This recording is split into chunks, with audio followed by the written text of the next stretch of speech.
बहुत समय पहले हिमालय नाम का एक जंगल था। एक दिन जंगल में जोरदार बारिश हो रही थी। उसी जंगल के एक पेड़ पर बैठी रानो चिड़िया अपने घोंसले के साथ नीचे गिर गई। मर गई रे, मेरी कमर टूट गई। रानो चिड़िया बारिश में भीगकर थर थर कांपते हुए पेड़ के नीचे आकर सहायता के लिए चारों ओर देखने लगी। काफी समय बीत गया, लेकिन कोई भी पक्षी उसकी मदद करने के लिए नहीं आया। तभी थोड़ी देर बाद कहीं से बारिश में भीगकर उड़ता हुआ एक चील वहां आ गया और पेड़ पर बैठकर बोलने लगा। इस बारिश में सांप बिल से बाहर निकलते हैं, यहीं थोड़ी देर रहकर राह देख लेता हूँ। आज कोई सांप पकड़कर अपनी भूख मिटा लूंगा। ये कहकर चील ऐसे सोच ही रहा था कि तभी बारिश रुक गई। चील की नजर पेड़ के पास भीगकर थर-थर कांप रही रानो चिड़िया पर पड़ी। फिर चील तुरंत उस रानो चिड़िया के पास गया और उससे बोला, क्या हुआ चिड़िया, तुम ऐसे डरकर थरथरा कर कांप क्यों रही हो? क्या बात है, बताओ मुझे, शायद मैं तुम्हारी कोई मदद कर सकूं। उस शिकारी चील की बात सुनकर रानो चिड़िया उस चील से कहती है, चील भाई, क्या बताऊं आपको, मैं क्या करूं, मुझे कुछ भी समझ में नहीं आ रहा। मैं जितनी भी बार अपना घोंसला बनाती हूं, हर बार बारिश के तेज झोंके से वो गिर जाता है और मैं बेघर हो जाती हूं।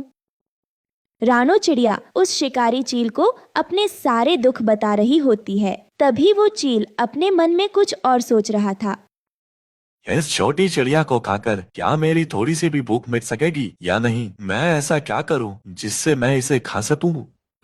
वो ऐसा सोच ही रहा था कि तभी रानो चिड़िया ने दुखी होते हुए शिकारी चील से कहा, शिकारी भाई, क्या तुम मेरी एक सहायता करोगे? क्या तुम मेरे लिए एक मजबूत घोंसला बनाकर दोगे? मैं तुम्हारी जिंदगी भर आभारी रहूंगी। प्लीज चील भाई, मेरी मदद करे। तभी शिकारी चील रानो चिड़िया को खाने की सोच रहा था और उसी समय रानो चिड़िया का उससे मदद मांगना जैसे ही चील को एक सुनहरा मौका मिल गया हो। फिर शिकारी चील ने रानो चिड़िया से कहा, रानो चिड़िया, तुम जैसी मुसीबत में रही दोस्त की सहायता कर पाना मेरे लिए सौभाग्य की बात होगी। मेरे साथ चलो, मैं तुम्हें एक ऐसी जगह ले चलता हूँ जहाँ तुम बिना किसी बाधा के आराम से रह सकती हो। चाहे धूप हो या बारिश हो या चाहे तूफान ही क्यों ना आ जाए, तुम्हें कोई दिक्कत नहीं होगी। ये सुनकर रानो चिड़िया बहुत खुश हो जाती है और शिकारी चील से कहती है, चील भैया, तुम जो मेरे लिए कर रहे हो उसके लिए मैं तुम्हारी बहुत आभारी रहूंगी। मैंने कितनी देर पक्षियों का इंतजार किया मगर कोई नहीं आया, पर ऊपर वाले ने तुम्हें फरिश्ता बनाकर मेरी मदद करने के लिए भेजा है। रानो चिड़िया की ये बात सुनकर शिकारी चील अपने मन में हंसने लगता है। अरे रानो चिड़िया, तुम जब जिंदा रहोगी तो तभी आभारी रहोगी ना मेरी। तुम तो मेरा खाना बनकर मेरी भूख मिटाओगी। फिर रानो चिड़िया शिकारी चील के साथ चली जाती है। तभी अचानक आकाश में तेज रोशनी हुई और जोर की आवाज आई। उस आवाज से घबराई हुई रानो चिड़िया डर के मारे चील के आड़ में छिप गई। इतने में किसी की जोर से आवाज आई, घबराओ मत रानो चिड़िया, तुम हिम्मत से काम लो। तुम्हारी हिम्मत ही तुम्हें बचा सकती है। तुम हर मुसीबत का सामना कर सकती हो और हर मुसीबत से बाहर आ सकती हो। वो आवाज सुनकर रानो चिड़िया धीरे से देखती है कि वो आवाज कहाँ से आई होगी। तभी उसे सामने एक विशाल कबूतर खड़ा दिखाई देता है, जिसे देख रानो चिड़िया और शिकारी चील बहुत ज्यादा डर जाते हैं। तभी रानो चिड़िया कहती है, कबूतर, इतना विशाल कबूतर कैसे? यह क्या, इस कबूतर का आकार इतना बड़ा कैसे है? मैंने तो अपनी पूरी जिंदगी में इतना विशाल कबूतर नहीं देखा। यह विशाल कबूतर क्या हमें मारकर खा जाएगा? अब हम क्या करेंगे? अब हमें इस विशाल कबूतर से कौन बचाएगा?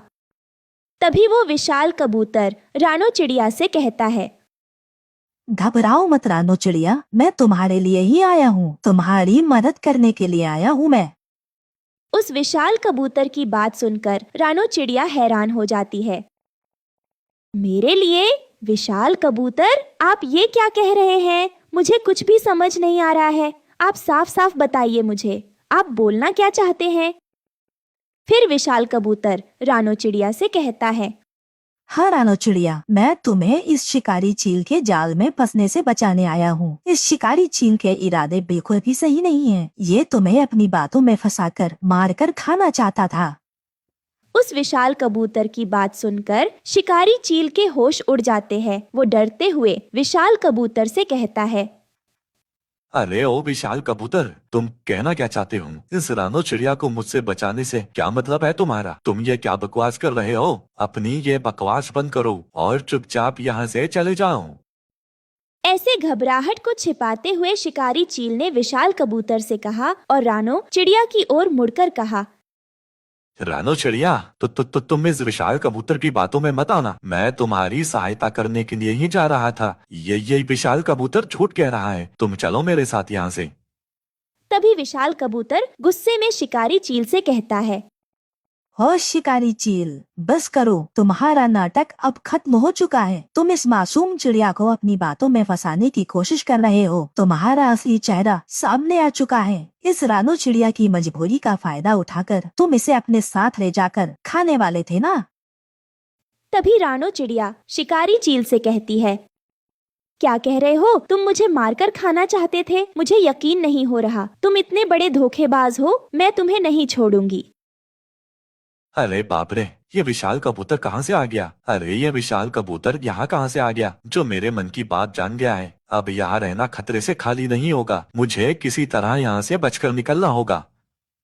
ऐसा सोचकर शिकारी चील तुरंत वहाँ से उड़ जाता है। यह देख रानो चिड़िया ने कहा, यह चील इस तरह उड़कर चला गया, इसका यही मतलब है कि जो तुम कह रहे हो वही सच है। मेरी जान बचाने का बहुत धन्यवाद। रानो चिड़िया, अब से तुम मेरे साथ ही रहोगी। चलो मेरे साथ। ऐसा कहकर रानो चिड़िया विशाल कबूतर के साथ वहाँ से उड़ गई और उसके साथ खुशी खुशी रहने लगी। दोस्तों, हमारी कहानी कैसी लगी? कमेंट्स करके बताएं। अगर अच्छी लगी तो एक लाइक करें और शेयर कर दें। नंदनवन नाम का एक बहुत ही खूबसूरत जंगल था। उस जंगल में बहुत सारे पक्षी रहा करते थे और उस जंगल में कुछ ही दिनों में बारिश का मौसम आने ही वाला था। उसी जंगल में रानो चिड़िया अपने बच्चों के साथ रहती थी। एक दिन रानो चिड़िया अपनी बेटी से कहती है, सुनो बच्चों, जंगल में अब बारिश का मौसम आने ही वाला है, मगर अभी तक हमने अपना घोंसला तैयार नहीं किया है। मेरा ख्याल है कि बारिश शुरू होने से पहले ही हमें अपना मजबूत घर बना लेना चाहिए, ताकि बारिश में हमें कोई भी परेशानी नहीं हो। तभी कालू कौवा वहाँ से गुजरते हुए रानो की बातें सुन लेता है और उससे कहता है, अरे रानो चिड़िया, तुम लोग इतनी जल्दी घर बनाओगे, मगर इतनी भी क्या जल्दी है? अभी तो बारिश का मौसम शुरू होने में बहुत टाइम है। मैं तो अपना घर बाद में बनाऊंगा, आराम से। अभी से परेशान होने की क्या जरूरत है? अरे नहीं नहीं कालू भैया, मौसम का क्या भरोसा, कब बारिश शुरू हो जाए। इसलिए हमें पहले से ही तैयार रहना होगा और हमें अपना घोंसला बना लेना चाहिए, ताकि हमें आगे किसी भी परेशानी का सामना न करना पड़े। यह बात सुनकर कालू कौवा मन ही मन सोचने लगता है, मैं इस चिड़िया को आराम से घोंसला बनाने देता हूँ। जब ये घोंसला बना लेगी तो मैं इसे डरा धमकाकर इसके घोंसले से इसे भगा दूंगा। फिर मुझे बना बनाया घोंसला मिल जाएगा और मुझे मेहनत करने की भी जरूरत नहीं पड़ेगी। हाँ, ये ठीक रहेगा। कालू कौवा ये बात मन ही मन सोच रहा था। तभी रानो उससे कहती है, अरे कालू भैया, क्या सोच रहे हो? क्या तुम चलोगे मेरे साथ लकड़ी लेने?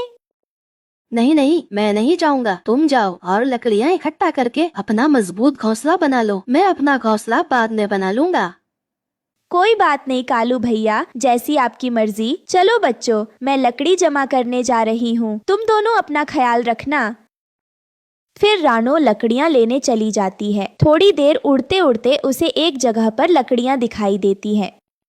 ये लकड़ियाँ तो काफी मजबूत है, इनसे मेरा घोंसला बहुत मजबूत बनेगा। ये कहकर रानो अपने पंजों में लकड़ियां दबाकर अपने घर चली जाती है। कुछ दिन मेहनत करने के बाद रानो चिड़िया का एक मजबूत लकड़ी का घर तैयार हो जाता है। तभी थोड़ी देर में बादल गरजने लगता है और हल्की हल्की बारिश शुरू हो जाती है। यह देखकर रानो अपने बच्चों से कहती है, देखो बच्चों, अब तो हल्की हल्की बारिश शुरू हो गई है। ये तो अच्छा हुआ कि हमने समय रहते ही अपना घर तैयार कर लिया, नहीं तो ना जाने हमारा इस बारिश में क्या होता। रानो अपने बच्चों से बातें कर ही रही थी कि तभी वहाँ पर कालू कौवा आ जाता है। सुन चिड़िया, अभी के अभी अपने बच्चों के साथ यहाँ से दफा हो जा। इस लकड़ी के घर में मैं रहूंगा, समझी तू? कालू भैया, ये तुम क्या कह रहे हो? मैंने अभी अभी तो इतनी मेहनत करके ये घर तैयार किया है, अब तुम कह रहे हो कि ये घर तुम्हें दे दूं? तुम्हारा दिमाग तो ठीक है ना? अरे ओ चिड़िया, ज्यादा चोचू ना कर। मैं जितना कह रहा हूँ तू बस उतना कर, नहीं तो मैं तुझे अभी चोंच मार मार कर घायल कर दूंगा। अरे कालू भैया, क्या तुम मेहनत करके अपना घर तैयार नहीं कर सकते हो? तुम अभी के अभी यहाँ से चले जाओ, ये मेरा घर है।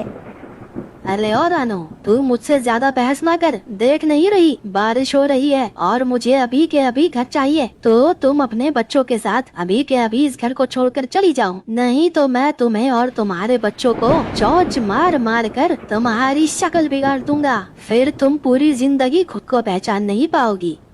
यह बात सुनकर रानो चिड़िया पूरी तरह से डर जाती है और अपने बच्चों के साथ वहाँ से चली जाती है। कालू कौवे ने उसके घर पर जबरदस्ती कब्जा कर लिया था। रानो बारिश में भीगते हुए अपने बच्चों के साथ उड़ते हुए जा रही थी। मम्मा, हमसे तो उस कालू कौवे ने हमारा घर हथिया लिया है और हम ऐसे बारिश में भीगते हुए कहाँ तक जाएंगे? अगर हम ज्यादा भीग गए तो हम बीमार पड़ जाएंगे। परेशान मत हो बच्चों, हिम्मत रखो, हमें कोई ना कोई घर तो मिल ही जाएगा।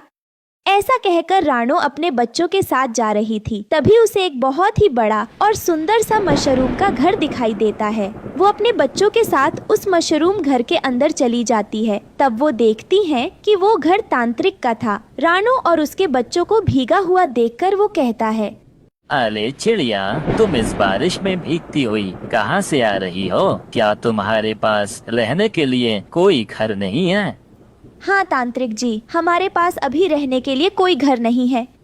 फिर रानो अपनी सारी परेशानी उस तांत्रिक को बताती है। उसकी परेशानी सुनने के बाद तांत्रिक उससे कहता है, रानो, तुम्हें रहने के लिए घर चाहिए ना? मैं तुम्हें घर दे सकता हूँ। दरअसल मेरे पास जादुई मशरूम है। तुम उस मशरूम को जहाँ भी मिट्टी में दबाओगी, वहाँ एक बहुत ही बड़ा और सुंदर सा मशरूम घर बनकर तैयार हो जाएगा, जिसमें तुम आराम से रह सकती हो। और उस मशरूम घर में एक खास बात यह भी है कि उस घर में तुम्हारी सारी जरूरतों के सामान भी मौजूद होंगे। ठीक है तांत्रिक जी, तो आप यह जादुई मशरूम मुझे दे दें। मैं इस मशरूम से अपने लिए एक विशाल मशरूम घर तैयार करूंगी।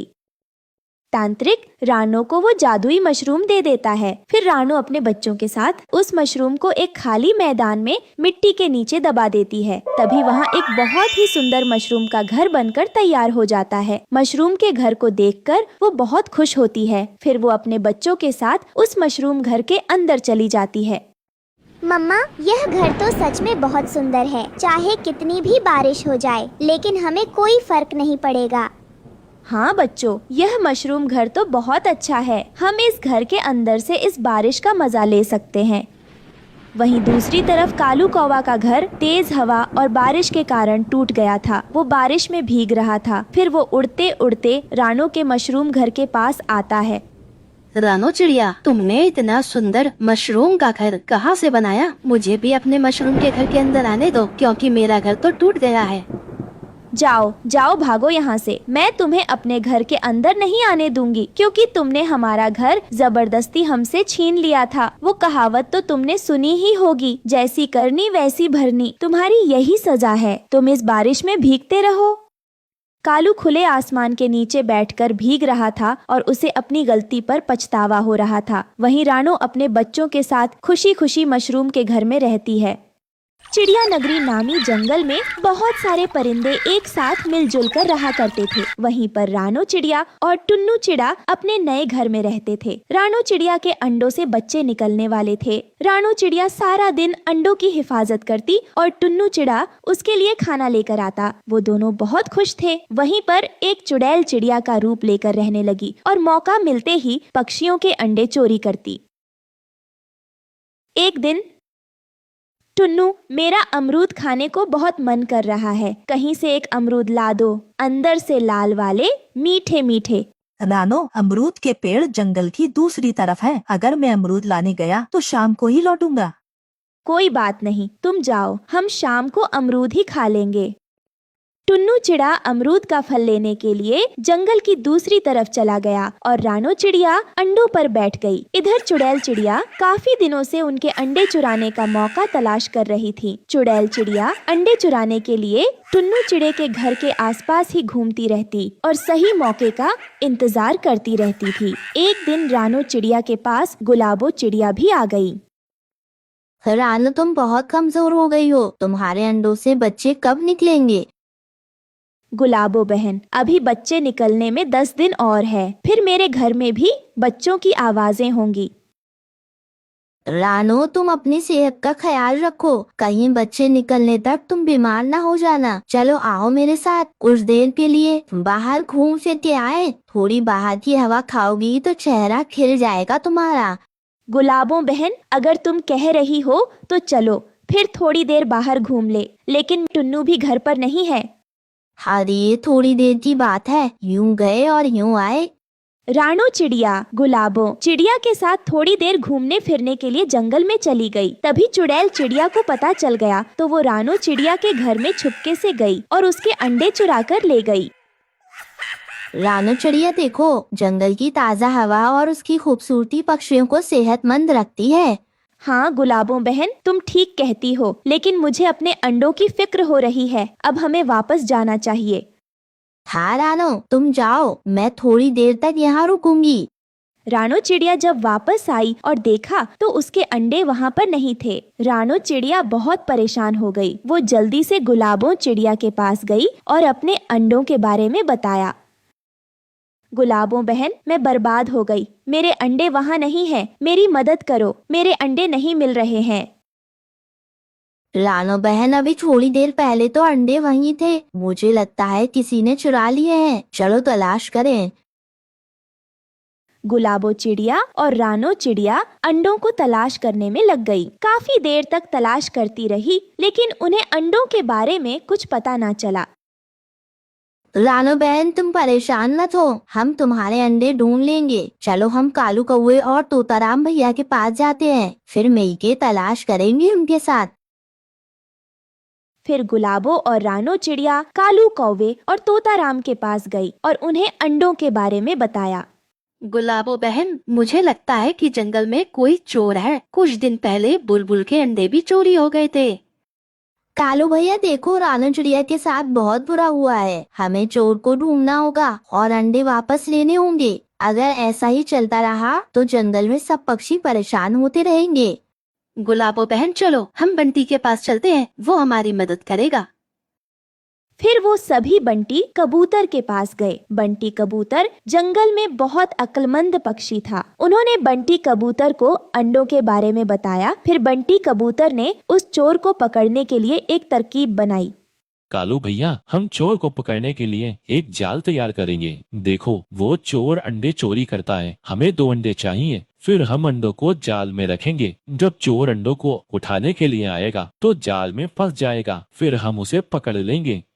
सभी ने चोर को पकड़ने के लिए जंगल में एक जगह पर जाल लगाया और उसमें अंडे रख दिए। फिर जंगल में खबर फैला दी कि बुलबुल के अंडों से बच्चे निकलने वाले हैं। जब चुड़ैल चिड़िया ने अंडों की खबर सुनी तो अंडों को चुराने के लिए आ गई। जैसे ही उसने अंडों को उठाया, वो बंटी कबूतर के बनाए जाल में फंस गई। बंटी कबूतर और दूसरे पक्षी एक पेड़ के करीब छुपे हुए थे। उन्होंने जल्दी से चुड़ैल चिड़िया को पकड़ लिया। अरे अरे, ये तो चुड़ैल है जो चिड़िया का रूप ले रखी है। अब बताओ चुड़ैल चिड़िया, तुम हमारे अंडे क्यों चुराती हो? मेरे अंडे कहाँ हैं? मेरे बच्चे कुछ ही दिनों में बाहर आने वाले थे। मुझे कोई पसंद नहीं करता। मैं जहाँ भी जाती हूँ पक्षी मुझसे दूर भागते हैं। मैं अकेली हूँ। जब मैं आपके बच्चों को देखती थी तो मेरा दिल भी चाहता था कि मेरे भी बच्चे हों, तो मैं आपके अंडे चुरा कर ले गई और इनमें से कुछ बच्चे भी निकले हैं जिनको मैं अपने बच्चे बनाना चाहती हूँ। अरे चुड़ैल, तुम अपनी ख्वाहिश को पूरी करने के लिए जिन परिंदों के अंडे चुराती हो, कभी उनके बारे में सोचा है? इन्हें कितना दुख पहुंचाती हो तुम। इस रानो चिड़िया को देखो, जिसके अंडे तुमने कल चुराए थे, इसके बच्चे निकलने वाले हैं। मुझे माफ कर दो। मुझे एहसास हो गया है कि मैंने तुम लोगों के साथ बहुत बुरा किया है। देखो चुड़ैल चिड़िया, किसी की चीजों को चुरा के अगर तुम अपनी ख्वाहिश को पूरा करोगी तो तुम कभी खुश नहीं रह पाओगी। अगर तुम्हें कोई चीज चाहिए तो तुम मांग के ले लो। अगर तुम्हें मिल जाए तो खुश होना, अगर ना मिले तो गम नहीं होगा। अगर तुम चुराओगी तो तुम्हें तकलीफ देने वाली सजा मिलेगी, समझी तुम? फिर उन सब पक्षियों ने चुड़ैल चिड़िया से चुराए हुए अंडे वापस ले लिए और उसको माफ कर दिया। चुड़ैल चिड़िया उनके साथ जंगल में रहने लग गई। दूसरे परिंदों के बच्चों को अपने बच्चे समझकर प्यार करती और उनका ख्याल रखती। और आज की कहानी से हमने सबक सीखा कि कभी अपनी ख्वाहिश की खातिर दूसरों को तकलीफ नहीं देनी चाहिए। दोस्तों, हमारी कहानी कैसी लगी कमेंट्स करके बताएं। अगर अच्छी लगी तो एक लाइक करें और शेयर कर दें।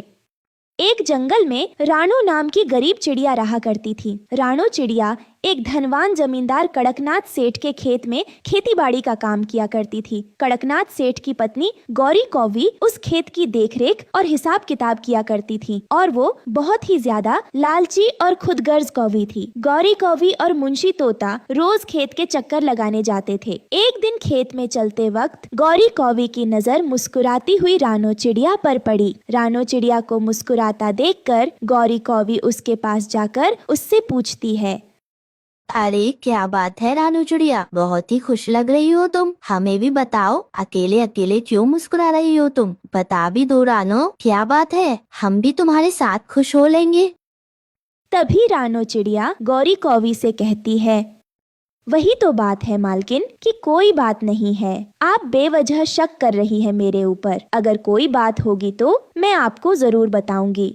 फिर रानो चिड़िया की यह बात सुनकर खेत की मालकिन गौरी कौवी सोच में पड़ जाती है कि उसके पास इतनी धन संपत्ति होने के बाद भी वो उस रानो चिड़िया जैसे खुश क्यों नहीं है, और उस रानो के पास कुछ न होकर भी वो इतनी ज्यादा खुश कैसे हैं। गौरी कौवी से रानो चिड़िया की खुशी देखी नहीं जाती और वो उसे अपने खेत के काम से निकालने की सोचती है। फिर गौरी कौवी अपने मुंशी हरिया तोता से कहती है, सुनिए मुंशी जी, मैं तो कहती हूँ हमें उस रानू की कोई जरूरत नहीं है अपने खेत में, उसे काम से निकाल दो आज।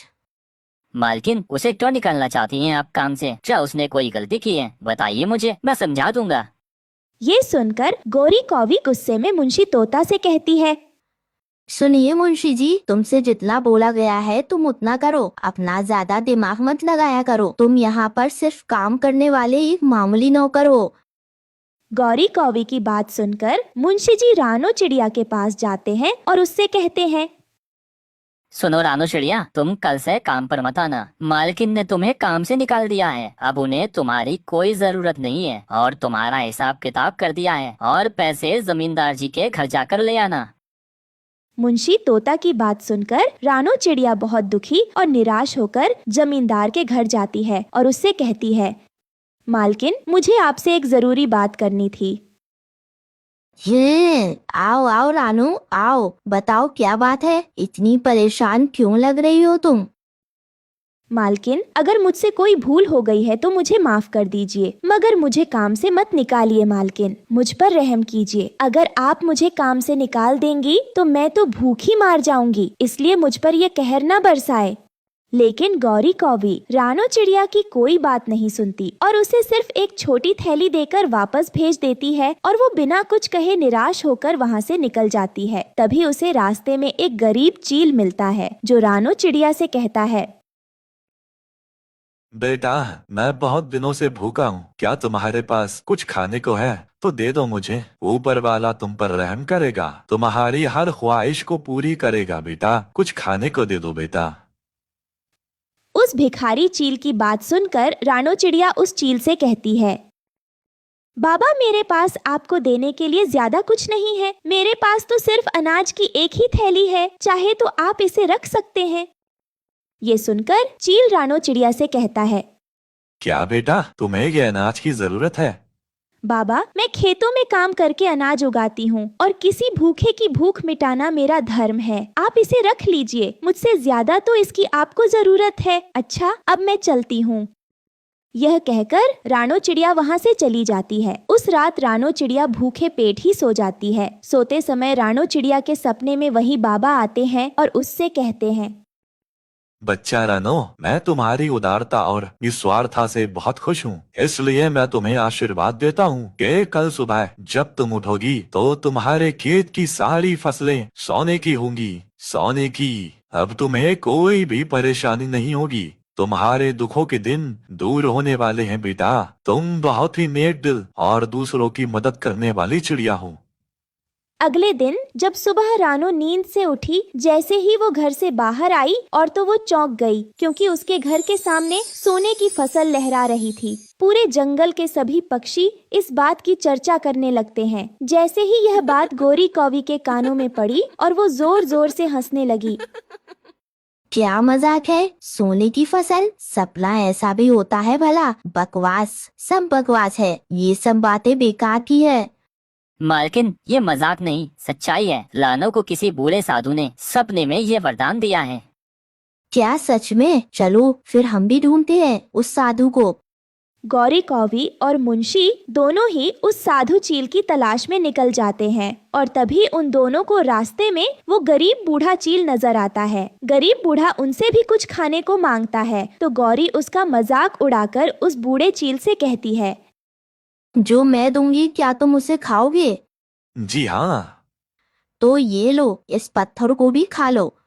ऐसा कहकर वो दोनों बूढ़े चील का मजाक उड़ा के वहाँ से चले जाते हैं। रात होते ही गौरी कौवी के सपने में वही बूढ़ा आता है।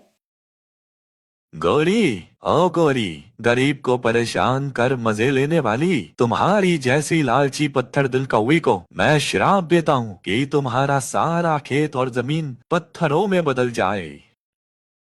तभी दूसरे दिन जब गौरी कौवी अपने खेत पहुंचती है, उसके पसीने छूट जाते हैं। उसकी पूरी जमीन और खेत पत्थरों में बदल चुके थे।